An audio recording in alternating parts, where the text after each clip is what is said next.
Imagine the following scenario. You want to delete some data, but when you hit delete, you realise you've removed more records than you wanted to. In this example, whilst deleting a set of projects for one user, I accidentally deleted another record. To restore this, head to the Recycle bin that can be found in the Settings area. Expand this menu to find the module you're working on.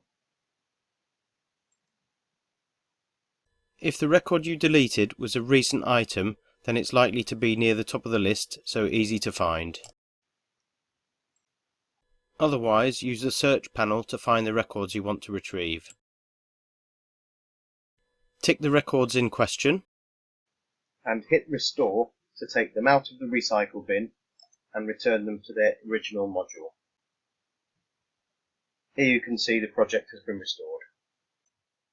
As well as using this feature to restore deleted records, you can also restore deleted reports or entire report folders. Thank you for watching.